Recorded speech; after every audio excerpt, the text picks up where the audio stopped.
je vais attirer l'attention de l'opinion publique dans le cadre de cette union et c'est le but principal de mon opinion de ce jour sur deux aspects. L'article 15 de la loi sur les partis politiques impose que, quel que soit ce qui se passe dans la transformation d'un parti politique, l'emblème, le logo, la dénomination ne doit pas rappeler ou faire penser à quelque chose qui a déjà été enregistré ou présenté au ministère de l'Intérieur. La charte des partis politiques a été adoptée en 2018 et modifiée après 2019, mais quand vous regardez les logos, quand vous regardez la dénomination de la nouvelle union là, qui est en train de naître, que ce soit un nouveau parti ou que ce soit ce qu'ils ont envie de l'appeler, est-ce que ça ne vous rappelle pas quelque chose qui a déjà existé? Si oui, c'est que l'article 15 de la charte sur les partis politiques est en train d'être violé. Et je vais vous faire encore un parallèle. Vous vous rappelez que le parti Les Démocrates s'était vu faire des recommandations et des observations sur la description de notre logo. On nous reprochait la description que nous avions faite de notre logo, c'est-à-dire que le ministère de l'Intérieur s'est arrogé le droit de nous dire comment décrire notre logo. Ils nous ont reproché de dire la main noire, une main noire qui tient le flambeau du parti Les Démocrates.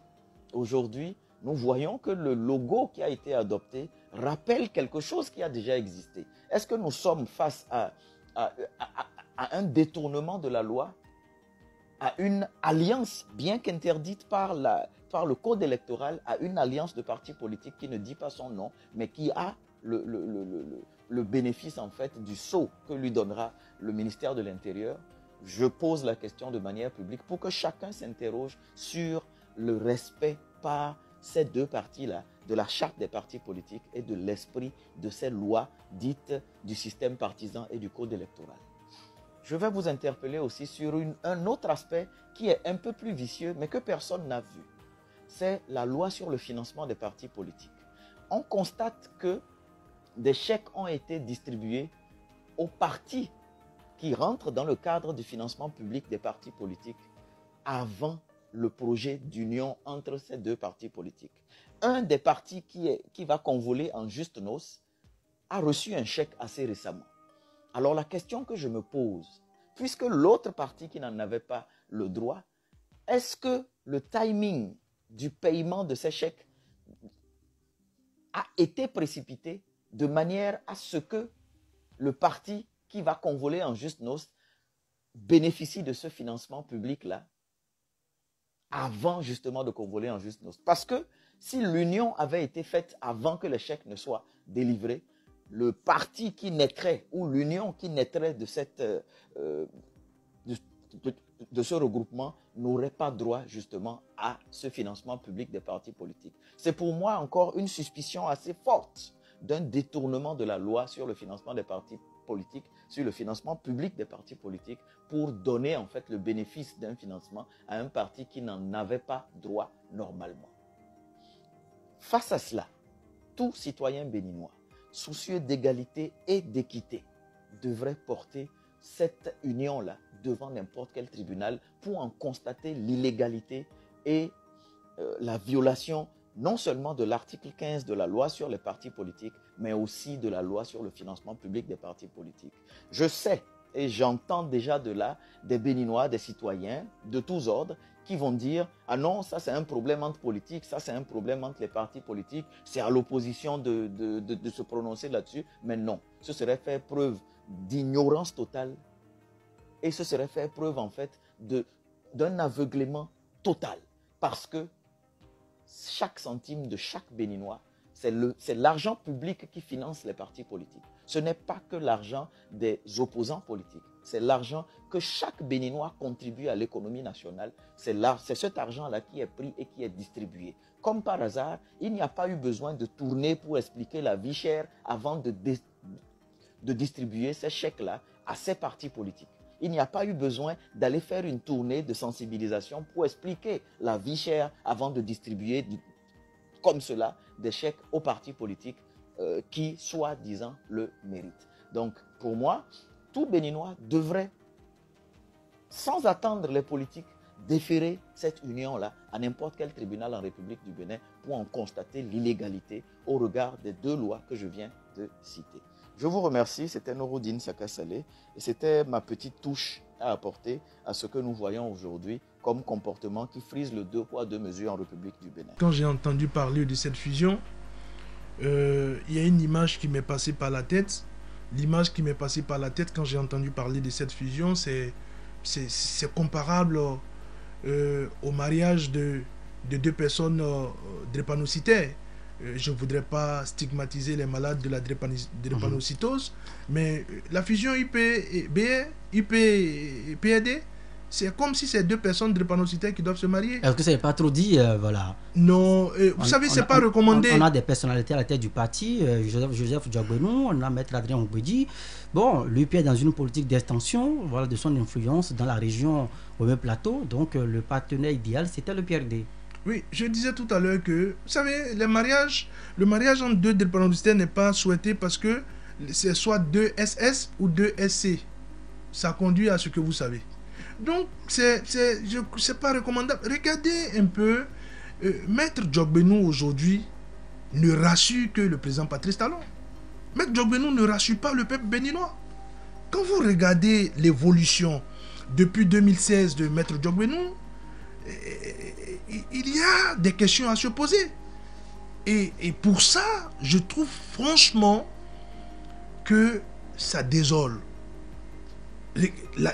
Quand il a quitté la Cour constitutionnelle, le motif qu'il a avancé de sa démission, je me suis pincé pour savoir si je ne rêvais pas. Qu'il dise que je quitte la Cour constitutionnelle parce que j'estime que j'ai fini ma mission. Quelle était sa mission? Alors qu'il nous dise ce qui était sa mission.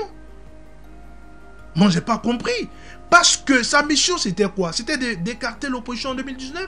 Sa mission, c'était de fabriquer toute pièce le certificat de conformité. Permettez que je finisse un peu mon raisonnement. Donc ça, franchement, c'est contre la morale. Donc, et je dis, c'est une trahison. Mais Joseph Diogbenou a trahi le peuple béninois. Parce que, vous savez, on ne peut pas se comporter à la tête d'institutions aussi importantes que la Cour constitutionnelle comme un pion qu'on peut déplacer au vent gré des humeurs. Pour permettre que je finisse rapidement. Nous parlons de la fusion.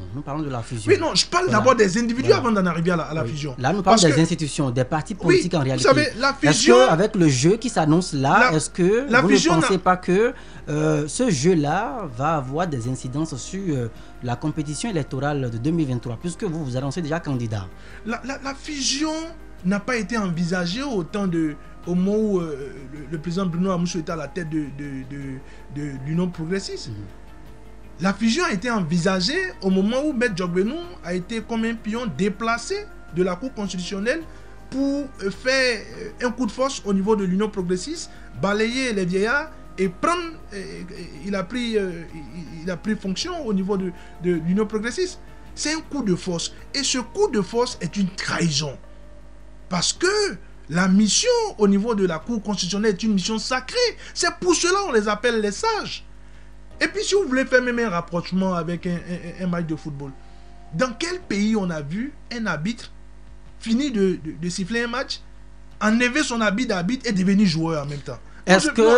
Permettez que je finisse. Vous savez, ces questions parce que nous sommes aussi tenus par le temps. Je n'en souviens pas. Et puis il y a aussi d'autres questions qui vous intéressent, je sais, et qui vont quand même venir tout à l'heure. Ces questions, je ne fais pas de fixation sur lui. Voilà. Mais ces questions intéressent. Parce que là, il n'est pas là pour vous répondre, donc non, mais il en aura l'occasion. Il en aura l'occasion. Je souhaite que vous puissiez vous concentrer sur les incidences possibles que cette fusion pourrait avoir sur la compétition électorale de 2023. C'est ce qui m'intéresse. Je l'ai dit, c'est une catastrophe. Le mariage entre 2 drépanocytaires, ça ne peut conduire qu'à une catastrophe. Est-ce que le match n'est pas déjà plié? Lorsqu'on connaît déjà l'hégémonie du parti UP, avec l'hégémonie aussi dans la région Ouémé Plateau du PRD, est-ce que ça ne vous donne pas déjà des frissons, vous qui animez l'opposition et qui pensez entrer au Parlement? Vous étiez au Bénin en 2016. Vous avez vu la mise ensemble de RB, FCB, PRD et puis qui encore? avant que le président Patrice Talon ne vienne. Non, vous savez, ce peuple est mûr. Et ce peuple comprend les choses. C'est pour cela que je disais en amont, si vous me laissiez la parole afin de mieux me comprendre, je disais en amont que Maître Diogbenou ne rassure que le président Patrice Talon. Le peuple a besoin d'assurance. Mais ce n'est pas Maître Diogbenou aujourd'hui qui rassure le peuple. Il rassure le président Patrice Talon. Mais or, tant qu'il va rassurer, donner des assurances au président Patrice Talon, il est en train de montrer que sa priorité, c'est le président Patrice Talon. Très bien. Or, la priorité doit être le peuple et les intérêts du peuple.